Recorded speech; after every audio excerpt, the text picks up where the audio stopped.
اس programme کے اخراجات جو اسمر منسٹریز کے دوست اور پارٹنرز ادا کرتے ہیں۔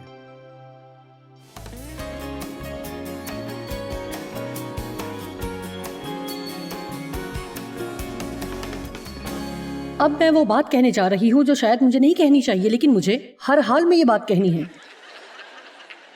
آپ کے ساتھ کوئی مسئلہ نہیں ہوگا، آپ سمجھ جائیں گے۔ ظاہر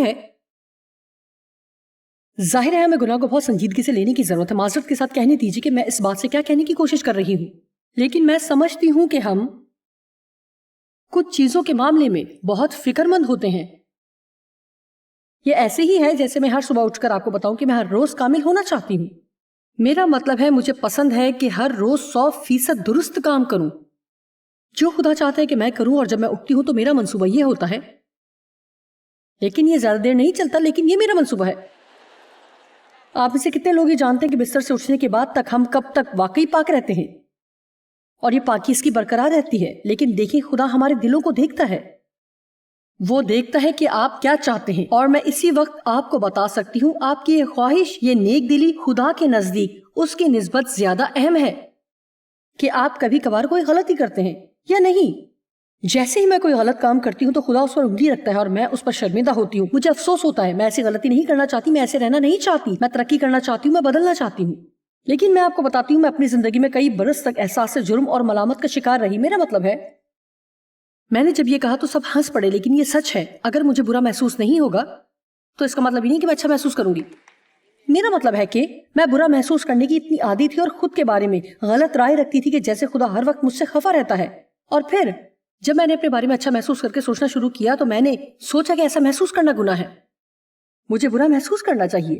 میرا مطلب ہے اچھے مسیحی برا سوچتے ہیں۔ میں کیا کمبخت شخص ہوں۔ میں آپ کے لیے پڑھتی ہوں پہلا یوحنا 2 پہلی آیت۔ اے میرے بچوں، یہ باتیں میں تمہیں اس لیے لکھتا ہوں کہ تم گناہ نہ کرو۔ یوحنا یہ کہہ رہا ہے کہ دیکھو، میں تم سب کو یہ لکھ رہا ہوں کہ تم گناہ نہ کرو، اور ساری کتاب کا یہی مرکزی نقطہ ہے۔ اور اگر کوئی گناہ کرے تو باپ کے پاس ہمارا ایک مددگار جو ہماری شفایت کرے موجود ہے، یعنی یسوع مسیح راست باز، یعنی انصاف کرنے والا، جس نے خدا کی مرضی کو ہر طرح سے مقصد، خیالات اور عمل کے ساتھ پورا کیا۔ لیکن میں ایسا نہیں کر سکتی، لیکن میں اس میں ہوں جس نے ایسا کیا، اور وہ جس نے یہ کیا وہ مجھ میں ہے۔ آمین۔ میں جانتی ہوں اس میں کچھ وقت لگے گا، آپ ایسے ہیں، اور جیسے کہ آپ یہ سب پہلے ہی سے جانتے ہیں، اور آپ بہت پرجوش ہیں کیونکہ آپ اسے دوبارہ سن رہے ہیں۔ لیکن وہ لوگ جو جا رہے ہیں، میں آپ کو مکمل سچائی بتاؤں گی، اور میں جانتی ہوں کہ آپ کیا سوچ رہے ہیں۔ آپ میری طرح اس پر ایمان رکھتے ہوئے خوفزدہ ہیں۔ میں یہ ایمان رکھتے ہوئے خوفزدہ تھی کہ اگر مجھ سے کوئی گناہ ہو جاتا ہے، اور یہ کہ میں خدا سے کہتی ہوں کہ اے خدا مجھے معاف کر، اور پھر وہی گناہ کرتی رہوں، مجھے تو خود کو اذیت دینے کی ضرورت ہے۔ 3 یا 4 دن تک احساس جرم میں مبتلا رہنا چاہیے۔ میں آپ کو بتاتی ہوں کہ میں ایسا نہیں کر سکتی، یہ وہ چیز ہے جو میں نہیں کرتی ہوں، کیونکہ میں آپ کو بتا سکتی ہوں کہ اس سے بالکل کوئی فرق نہیں پڑتا، لیکن یہ آپ کو گناہ میں ضرور جکڑے رکھے گا۔ آمین۔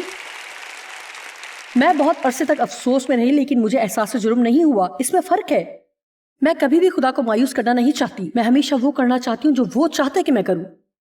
آپ جانتے ہیں اکثر لوگ اس طرح کی آزادی کی تعلیم دیتے ہوئے گھبراتے ہیں، کیونکہ وہ سوچتے ہیں کہ آپ لوگوں کو گناہ کرنے کا لائسنس دے رہے ہیں۔ خیر، کیا آپ جانتے ہیں، مجھے اس بات پر یقین نہیں کہ آپ صرف گناہ کرنے کے کسی راستے کی تلاش میں ہیں کہ ملے اور آپ گناہ کریں۔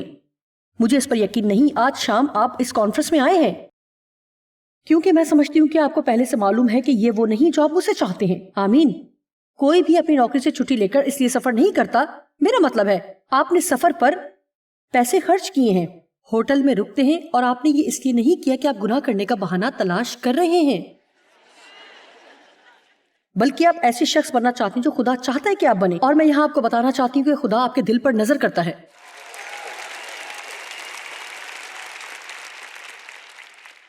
یہ میری سوچ ہے، میرا خیال ہے کہ خدا ایسے لوگ چاہتا ہے جن کا دل صاف ہو، جو کبھی کبھار غلطیاں بھی کر لیتے ہوں، بنسبت ان لوگوں کے جن کے اعمال تو بڑے درست ہیں لیکن ان کے دل سست ہیں۔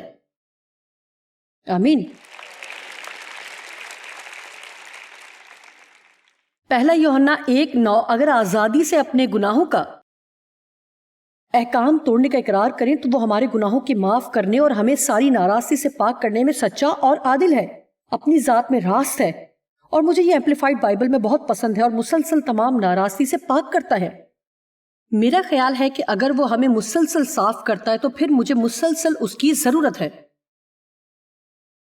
اور بائبل کہتی ہے کہ یسوع خدا کے داہنی طرف بیٹھا مسلسل ہماری شفاعت کرتا ہے، اور میرا خیال ہے کہ مجھے مسلسل ضرورت ہے کہ وہ میرے لیے دعا کرے۔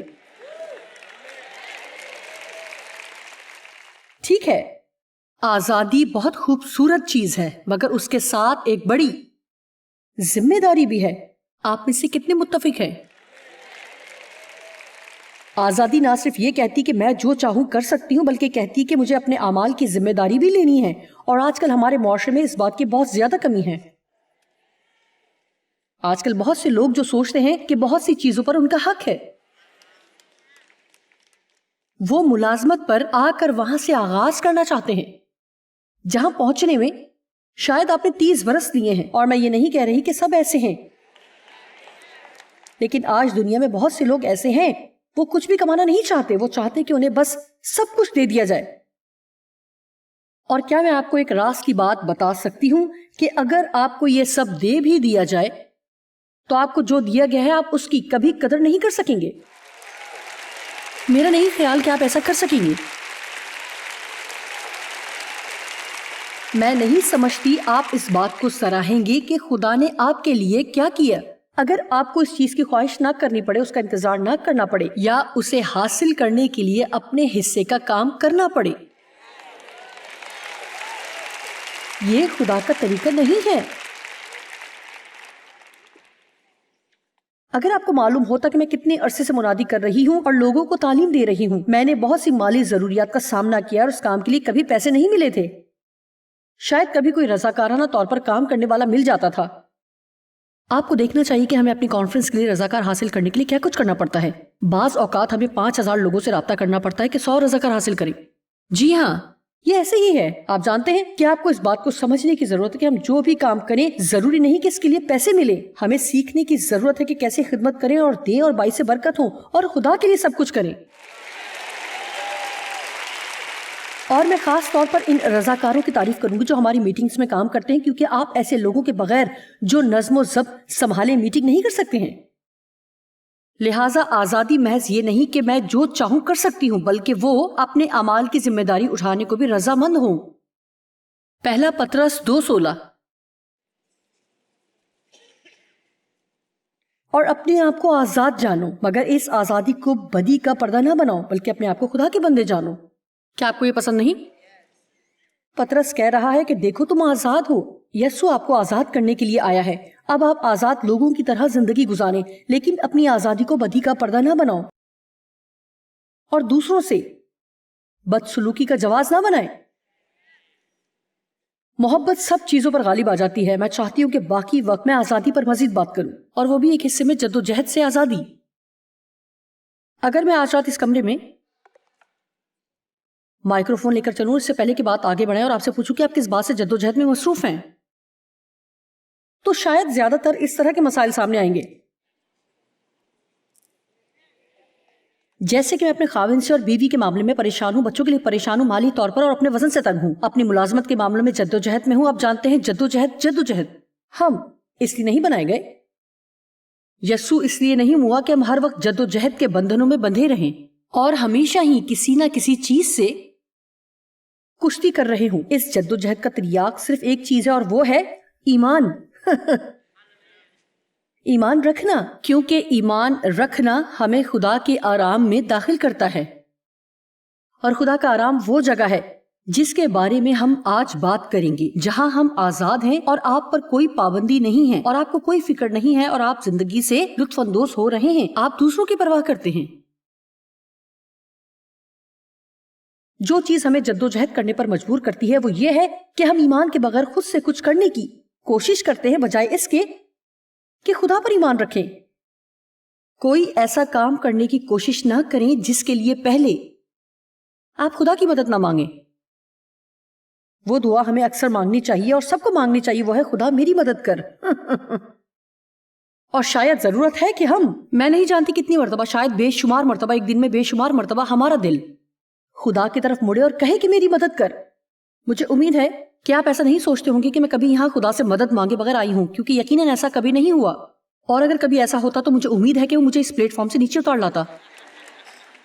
میں نے اتنی مرتبہ منادی کی ہے کہ شاید آپ سمجھتے ہوں کہ میں یہاں آ کر یقیناً کامیابی کے جھنڈے گاڑنے کے لائق ہوں، لیکن میں آپ کو بتاتی ہوں کہ میں کامیابی کے جھنڈے گاڑنے میں دلچسپی نہیں رکھتی۔ میں جو کہتی ہوں اس پر خدا کے مسا کی طالب ہوں۔ اگر آپ خدا کو اپنی مشکل گھڑی میں شامل نہ کریں تو یہ آپ کو تھکا دیتی ہے۔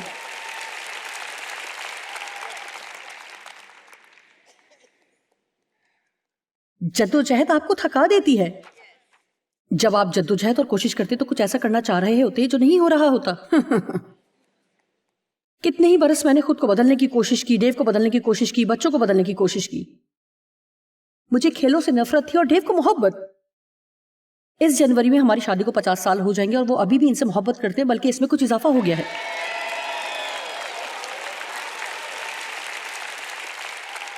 میرا مطلب ہے اب وہ بیٹھ کر ٹینس دیکھتے ہیں، حالانکہ زندگی میں انہوں نے ٹینس نہیں کھیلی، اور وہ اس فہرست میں مزید اضافہ کر رہے ہیں۔ سچ میں کوئی بھی چیز جو گرتی اور اچھلتی ڈیو کو پسند ہے، اور مجھے اب کوئی مسئلہ نہیں، جیسے مجھے کوئی پرواہ نہیں۔ آپ جو کرنا چاہتے ہیں کریں، میں وہ کروں گی جو میں چاہتی ہوں۔ ڈنر پر ملتے ہیں، صبح ملاقات ہوتی ہے، کچھ بھی۔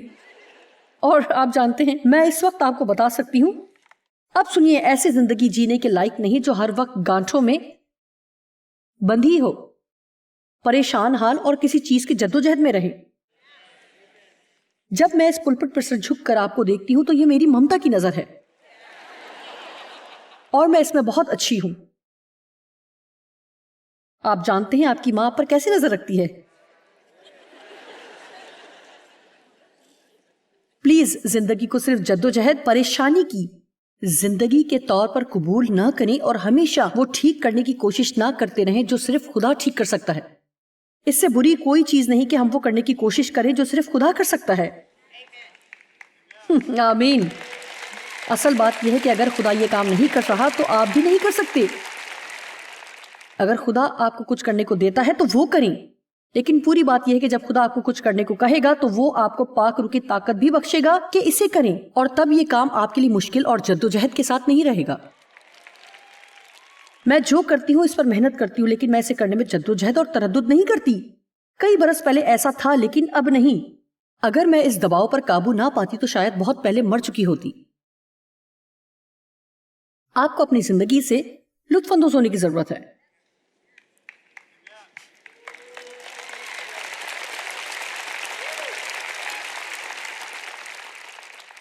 آپ میں سے کتنے ہیں جو دوسرے لوگوں کے ساتھ جدوجہد میں ہیں؟ آپ میں سے کتنے ہیں جن کے بچے انہیں پاگل کیے رکھتے ہیں؟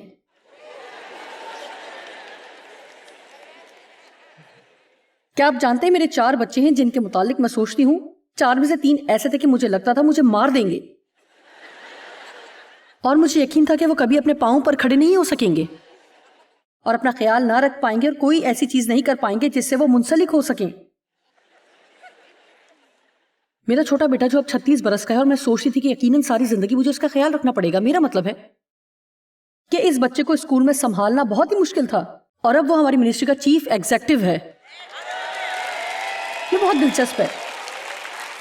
اور ایک بیٹی جو کسی بھی چیز کا جو اس کے پاس ہوتی خیال نہیں رکھ سکتی تھی، اب مجھے ذاتی طور پر اسے خرچہ دینا پڑتا ہے تاکہ سکھی رہ سکوں۔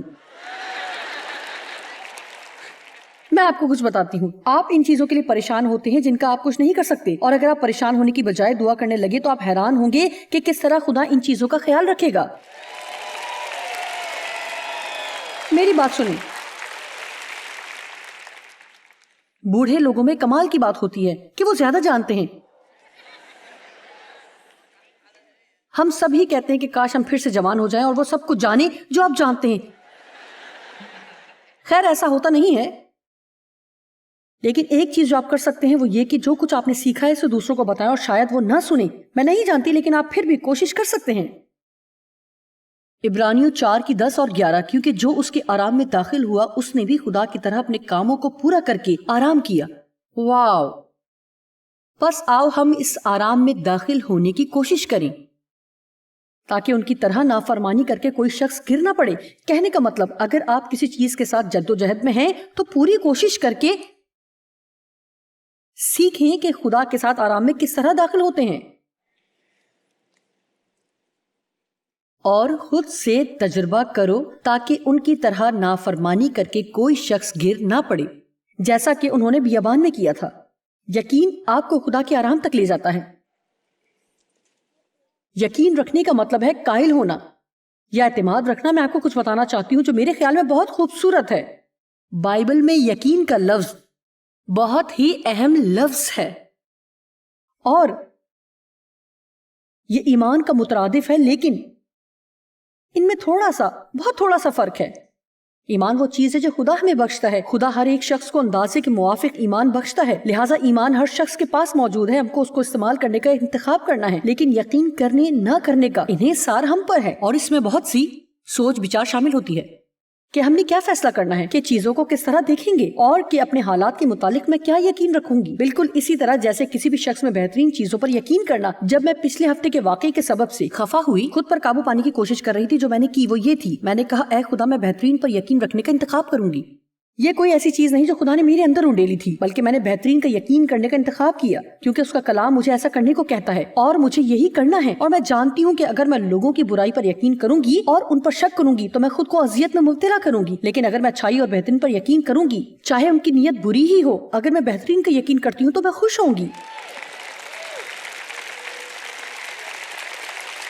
لہٰذا آج شام آپ خود پر مہربانی کر سکتے ہیں کہ یہ فیصلہ کریں کہ آپ اپنے یقین کو ذرا اور دھکا دیں گے اور بڑھائیں گے۔ میں چاہوں گی کہ آپ اپنے ایمان کو آج رات تھوڑا ایڈجسٹ کریں۔ آمین۔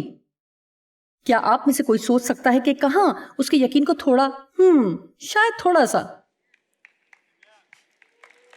تھوڑا سا ایڈجسٹ کرنے کی ضرورت ہے؟ ٹھیک ہے، اب سنیں لفظ یقین انجیل میں بہت تواتر کے ساتھ استعمال ہوا ہے، اور سب سے زیادہ یوحنا کی انجیل میں متی نے اس فعل اعتقاد یا یقین کو 10 بار استعمال کیا، مرکز نے 10 مرتبہ اور لوکا نے 9 بار استعمال کیا، اور یوحنا رسول نے لفظ یقین کو 99 مرتبہ استعمال کیا۔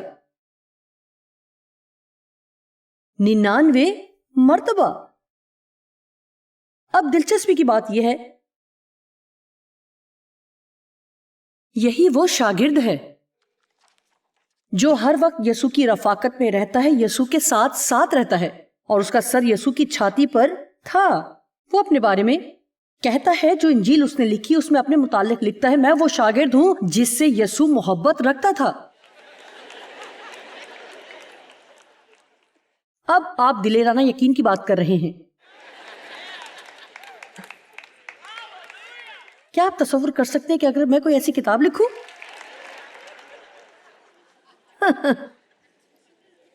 میرا مطلب ہے داؤد کو بھی یقین تھا، وہ ہمیشہ اپنے بارے میں کہتا ہے کہ وہ خدا کی طرف سے مسح کیا ہوا ہے۔ اگر میں آج رات آ کر کہوں میں خدا کی طرف سے مسح شدہ ہوں، وہ شاگرد ہوں جس سے یسوع محبت رکھتا ہے، میرا مطلب ہے آپ سب لوگ مجھے سنسار کرنے کو تیار ہو جائیں گے، لیکن ان میں اعتماد تھا۔ آپ جانتے ہیں کہ ایسا اعتماد کہاں سے حاصل کیا جا سکتا ہے؟ خدا کے ساتھ رفاقت سے، خدا کے ساتھ رہنے سے، محض اصول و ضوابط کی پیروی نہ کرتے ہوئے، بلکہ اس پر بھروسہ رکھتے ہوئے کہ وہ آپ کی وسیلہ کچھ اچھا کرے گا۔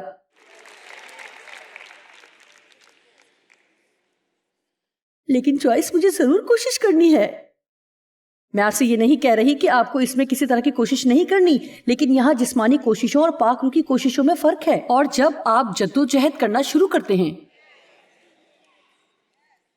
یا آپ اپنے آپ کو بے تاب محسوس کرتے ہیں، شاید اس وقت بھی آپ جانتے ہوں کہ آپ جسم کے کاموں میں پھنسے ہوئے ہیں، فضل کو چھوڑ کر جسمانی کاموں میں پھنس چکے ہیں۔ اب آپ اسے واپس خود کرنے کی کوشش کر رہے ہیں، آپ واپس میں کے چکر میں آ گئے ہیں۔ 99 مرتبہ وہ اسے مار نہ پائے، انہوں نے اسے تیل میں ابالنے کی کوشش کی، نہ کر سکے، مارنا چاہا، اور یہ ایک تاریخی حقیقت ہے کہ وہ اسے مار نہ پائے۔ اب دلچسپی کی بات یہ ہے کہ ہم زندگی میں عام طور پر یقین رکھنے والوں کی نسبت کام کرنے والے پطرس کے بارے میں زیادہ سنتے ہیں۔ میں یہ نہیں کہہ رہی کہ وہ یقین نہیں رکھتا تھا، یقیناً یقین رکھتا تھا، لیکن پطرس زیادہ عملی شخص تھا، وہ کام کرتا تھا۔ یہ میری اپنی رائے ہے، میرے پاس اس کے لیے کوئی حوالہ نہیں ہے، لیکن میں سوچتی ہوں کہ یوحنا شاید پطرس کو اس بات سے چڑھا بھی دیتا ہوگا۔ میرا مطلب ہے میری جیسی شخصیت رکھنے والا یہی سوچتا ہوگا تمہیں کچھ کرنا چاہیے۔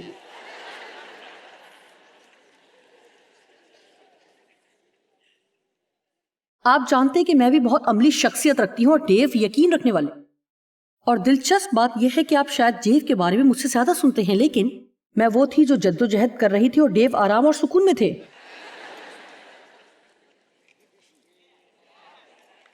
خدا برکت دے، میں خاندان میں ہر چیز کا خیال رکھنے والی تھی۔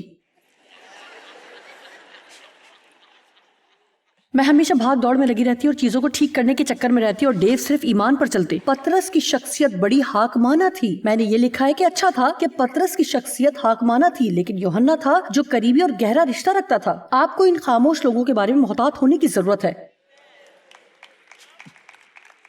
میں آپ کو بتا رہی ہوں کہ صرف اس لیے کہ آپ اونچا بولتے ہیں اور ہر وقت کچھ نہ کچھ بولتے ہیں، اس کا ہرگز یہ مطلب نہیں کہ آپ کے پاس کچھ ایسا ہے جو اس چھوٹے خاموش شخص کے پاس نہیں۔ ہو سکتا ہے کہ اس کے اور یسوع کے درمیان کچھ ایسا ہو جس کا آپ شاید تصور بھی نہیں کر سکتے۔ اور مجھے اس خوشی اور اطمینان سے محبت ہے جو یقین رکھنے سے ملتا ہے۔ رومیو 15:13 پس خدا جو امید کا چشمہ ہے تمہیں ایمان رکھنے کے باعث ایمان کے تجربے کے وسیلہ ساری خوشی اور اطمینان سے معمور کرے، تاکہ روح القدس کی قدرت سے تمہاری امید زیادہ ہوتی جائے۔ آئیے دیکھیں، چند بیانات کے ساتھ ختم کرتے ہیں۔ آپ کو کیسا یقین رکھنا چاہیے؟ میں آپ کو کیا مشورہ دوں کہ آپ یقین رکھیں؟ نمبر 1، یقین رکھیں کہ خدا ہر وقت مہربان ہے۔ خدا ہر وقت مہربان ہے، چاہے آپ کی زندگی میں آج کتنے ہی برے حالات چل رہے ہوں، اس وقت بھی خدا مہربان اور بھلا ہے۔ اور یقین رکھیں کہ آخر کار وہ آپ کی زندگی کو بہتر بنائے گا۔ وہ بہتر بنائے گا۔ آپ کے بچے جوان ہوں گے اور ذاتی امکان یہی ہے کہ وہ اچھے ہوں گے۔ میں یہ نہیں کہہ سکتی کہ ان کی زندگی میں مشکلات آنا بند ہو جائیں گی، لیکن میری تمام مشکلات سے میرے لیے بھلائی پیدا ہوگی، اور میں آپ کو بتاتی ہوں کہ ایسا ہوگا۔ میں یقین رکھتی تھی۔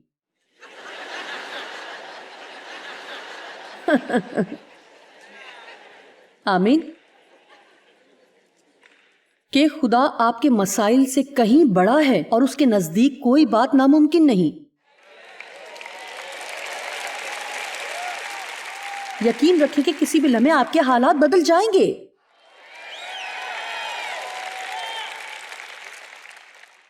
یقین رکھیں کہ خدا آپ کی آواز سنے گا۔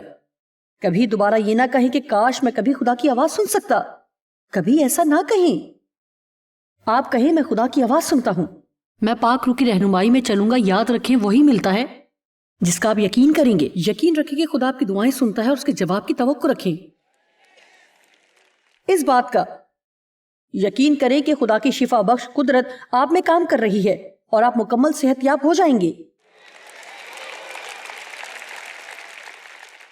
ہر چیز میں بہتر ہوں گے۔ خدا آپ کی ہر جگہ حمایت کرے گا جہاں بھی آپ جائیں، اور آپ کو لوگوں کی قبولیت حاصل کرنے کے لیے جدوجہد کرنی نہیں پڑے گی۔ خدا کو اپنی حمایت کرنے دیں۔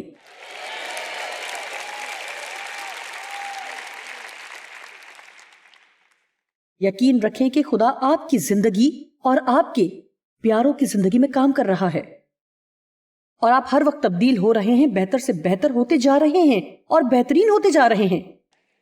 اور آخری بات جو میں کہنا چاہوں گی کہ یقین رکھیں، یقین رکھیں اور یقین رکھیں۔ آمین۔